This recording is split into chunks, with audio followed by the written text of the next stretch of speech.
Oh, baby.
The first bunch of videos for IK Multimedia's new ToneX pedal have dropped, and everybody is very, very excited about it. Possibly me too.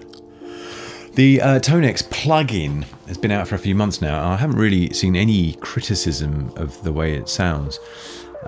Most of the comparisons here on YouTube, and we're assuming they've been done fairly and without bias, are actually kind of placing the ToneX tone modeling software above that of the Kemper and at a fraction of the cost. So just to clarify, the different versions of the software, there's a ToneX CS, which is free.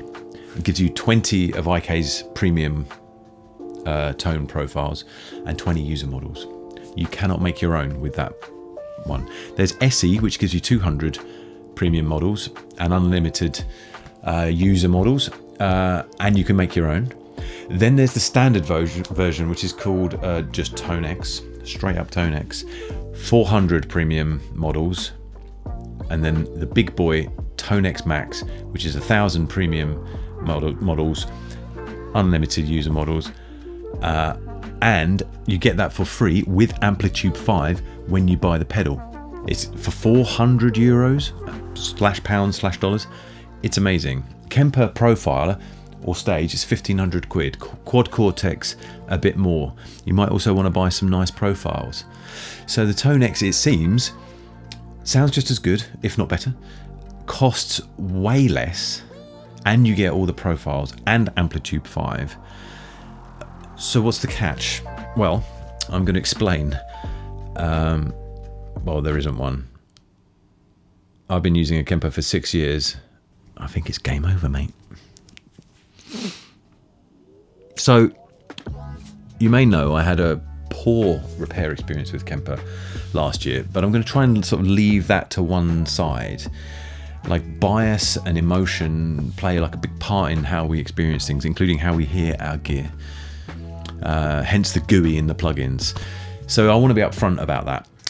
What I'm not imagining though is that the Kemper did break down. It has been more than once. It has been flaky at times, and that the repair process is expensive and time consuming because it has to be sent to Germany, because Kemper won't allow anyone in the UK to buy parts in order to service them in the UK. So any problems with a Kemper, if you live in the UK, you're dealing with customs and international freight. So there's this repair / service issue, but then there's the Kemper effects. I have tried to love them. I've been of the opinion that they're good enough, but in the last couple of years, as I've been using my pedal board more and more, I'm realizing that they're not great. They're not fun to use, and they don't inspire me. Those parameters, man. I did a tour a few months ago with the Kemper, and I was using the presets that I'd made. It was perfect for that, but that is an unusual situation. And what I love about using a pedal board like this is that I can just bend down and adjust, for example, the output of a drive pedal to better match an amp or a gig, and just improvise, freestyle a bit, you know, in the ways that you can't do with a preset where you have to go in and edit it in every single preset. So in wanting to come back to my pedals, my stomp boxes, but also to still have like the flexibility and be able to send like a DI signal to the PA, this pedal, which there's no disputing, it sounds as good as the Kemper, if not better. It lets me use my stomp boxes, so initially it seems perfect. But, and it is a big but, I cannot lie, it's not perfect. We were this close. We were this close. So this is my big board. Just to orientate you, the loops are running 1 to 10 here. We go through the wah, through the tuner, then into the G2. So number 1 is the compressor from Dinosaur, the OTC 201, brilliant compressor, bit bright. Then into the Mobius is number 2 for modulation. Then it's Soul Food, Noble's ODR Mini, and OCD in 345. Number 6 is where the ToneX lives at the moment. 7 is the MXR EQ. 8 is the Mobius in the post setting, because this has 2 ins and 2 outs. Then it's the timeline. And then the Flint is actually not in loop 10. It's just a direct out. So it's coming straight through the output, and then that's going through the Flint. So what would normally happen is I would be using my Steve Morse head, which is a channel switching amp, and that will be in the loop, which I believe is just after loop 6 here. So it's in the same place to perform the same role, with delays and reverbs after it. But here's the first rounded derriere. It's not the same as running a delay and reverb in the effects loop of the amp, because, as you've figured out, yes, you figured it out, you're not putting them between the preamp and the power amp. You're putting them after the power amp, after the speaker cabinet, and then after the microphone. So your reverbs and delays are coming after the mic, like they're on the mixing desk, if you like. Is it a big deal? Well, this is the situation with the Kemper as well, and I never had a problem with it. I just feel it's a bit harder to get the delays to sit right. See what you think. Let's have a little look at this.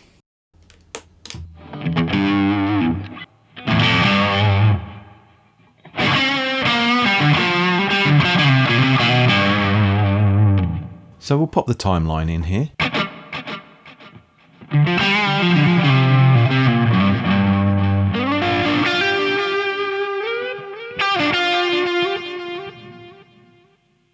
that's a bit much with the mix and repeat, so let's just turn it down a little.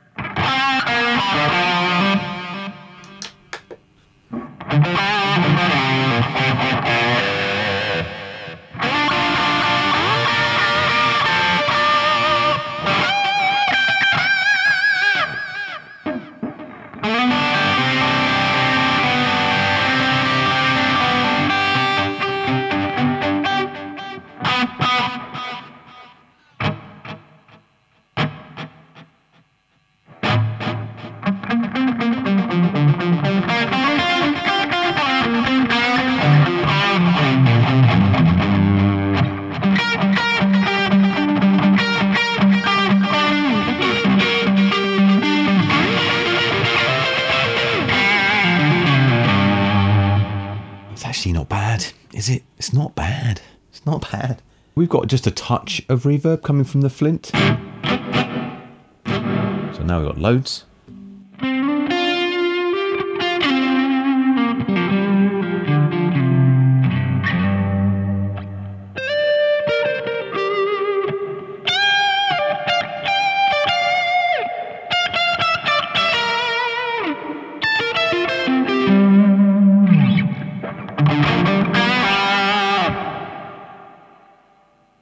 It's all right, a clean sound, bit of compressor,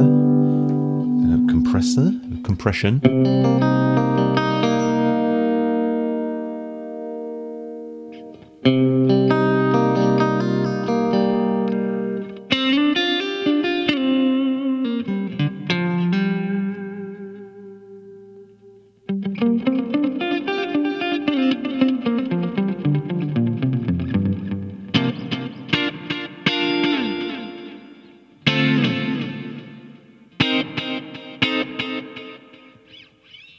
Some modulation. Just let's run through a couple of sounds just in front of the amp.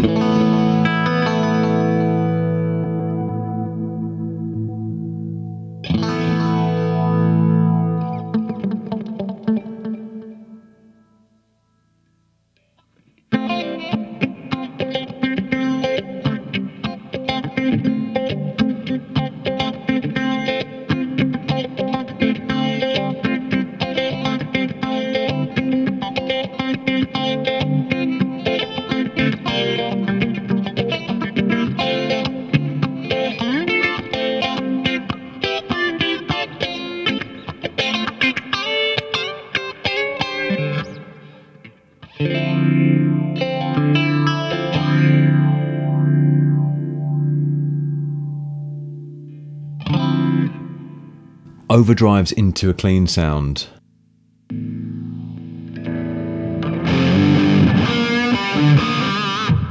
So that's the OCD.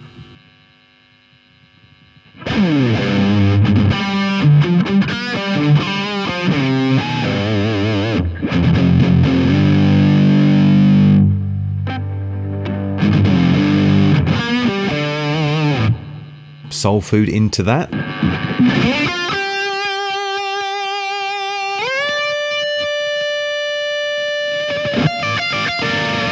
Now this is not that loud. You can have a conversation over this.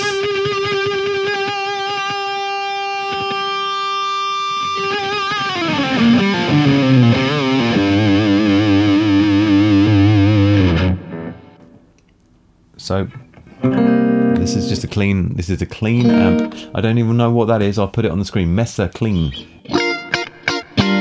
with a compressor. Let's try the Nobles. Just something a little bit more neutral, maybe.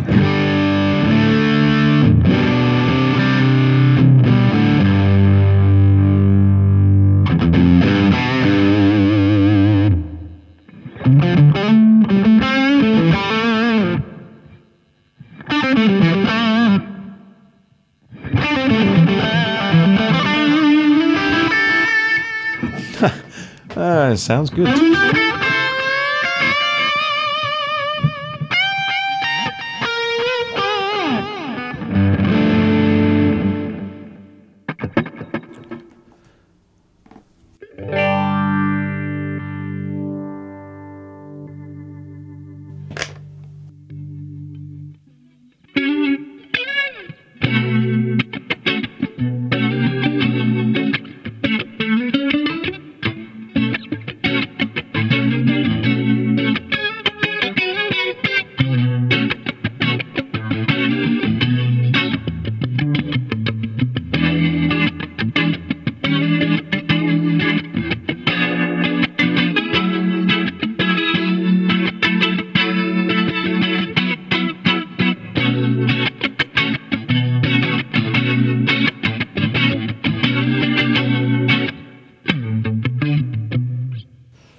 So what's happening here is I'm enjoying the sound of it. The output from the pedal board is just a jack going to a DXR10 speaker over there, the output of which is going into my recorder. So you're hearing exactly what the full range speaker is giving me here in the room. I actually found now that those delays and reverbs sounded fine after the mic. I don't know. I mean, it's definitely not horrible. I think I quite like it. I've scripted that I don't like it, but actually listening to it there, I'm like, I want to keep playing. Just be aware that whatever you put after it is going to be running, so your reverbs and delays, maybe volume lifts, maybe even modulation, is going to be coming after the microphone. So if you're a clean amp plus pedals kind of player, and it's just a pedal platform, no problemo. However, if you want to use the ToneX like a channel switching amp with an effects loop, just got to bear in mind that whatever comes after it is going to have that applied to it. Does that make sense? You might not even notice the difference. I have to say I've changed my mind. The second possible cheek, it doesn't quite give you a stereo rig. The reverb is stereo, but that's it. It's a mono input. So if you have a stereo delay upstream, no bueno. It gives you stereo outs, but if you're not using the reverb, they're basically identical as far as I can tell. So there's nothing stereo about it when there's no reverb. You could take those two outputs and run them into a stereo pedal that has stereo inputs, but as we've discussed, that is going to be after the speaker cab and microphone combo. That might be okay. So I would think of this as a mono pedal, but with a lovely stereo reverb for like practicing on headphones, maybe for recording, but live, I'm not sure it's worth it really, just for they're pretty normal kind of short reverb, so it doesn't really make that much sense to go for 2 channels live. So with me being like a bit of a whinging old grump aside, the good news, the compressor is wicked. Although it's set up post amp by default, you can put it before the amp and it gives a really sort of sustainy clean sounds kind of thing. It's a lovely guitar compressor. It's nice and clean. You've got a lot of input trim and boost, which is handy. It's nice and clean, good headroom. I have clipped it, but it tells you when you're doing that, and I have to say I'm unsure which stage it's actually clipping, because I was absolutely goosing the front end with a bridge pickup and a level boost, and then increasing the gain internally on a clean sound in the pedal. I don't think it's going to be an issue for many people. The interface is brilliant. These knobs and buttons, you've got this secondary row of parameters here that you access with a quick hold of this knob. So it might seem a faff to have to hold this each time you want to get to it. They could maybe make it like momentary so that you could just like a shift key, but still quick access to these parameters without having to go into the menus is very much appreciated. The range of the gain and EQ controls is quite small, so they are just for tweaking. You're not going to clean up a dirty sound or scoop the mids or anything like that. You would do that at the point at which you're choosing your profile or making your profile. But the knobs are cool. Everything feels sort of quite robust. They're still clicky switches, which is a bummer, but look at the price point. Personally, I would be minimizing the double press to move banks, as I just keep mushing the knobs with my foot. It's quite difficult to do that, but I'm not sure you're going to be doing that very often with this. You're not going to be going through loads of sounds, probably. If you think about it, 3 different amps is probably enough for most people. So if you think of A, B, C, that's possibly all you need. Maybe even just one clean amp, and then one with a level boost, and then maybe one with a reverb as a third option. That could be it for you, maybe. In a perverse sort of way, it's kind of a bit of a boring pedal. It sort of just does this one thing amazingly. It sits at the end of your chain, or maybe in the middle, and it's your amp. It kind of solves the problem of taking your amp sound with you everywhere. Downstairs below there is a link. You can buy it. It helps me if you buy it through that link, if you're thinking about it. But if you don't want to buy it, there's also a like button, and it's a non-clicky like button below this video, so you can hit that if you like. Thank you. Now, the Kemper is going to go. It's already up for sale, man. The only hesitation is when it comes to recording, the way Amplitude and ToneX can cover all that. It sounds great, but if you're using the plugin, it is processing power. So, you know, maybe those tracks are going to need to be, well, they are going to need to be periodically bounced in place. And you should probably be doing that in any case, like to future-proof the projects. That's quite important. So I think Kemper, though, have a problem. For years, in years and years, people have been asking for a plug-in version of VST. And it's long been understood that I just wouldn't do it because it would cannibalize the sales of their hardware. The problem is now somebody else has done it, and they've done it slightly better, according to most people on the internet, and at a much lower cost. Like, who would buy a Kemper in 2023 now that this exists? I mean, hopefully someone will buy this one, but with the ToneX plugin, you can take a bunch of amps with you wherever you go with a laptop and an interface. And now with the pedal, you can do it live. And you know, this also replaces the interface for recording on the road because it has the built-in USB. These are amazing times, man.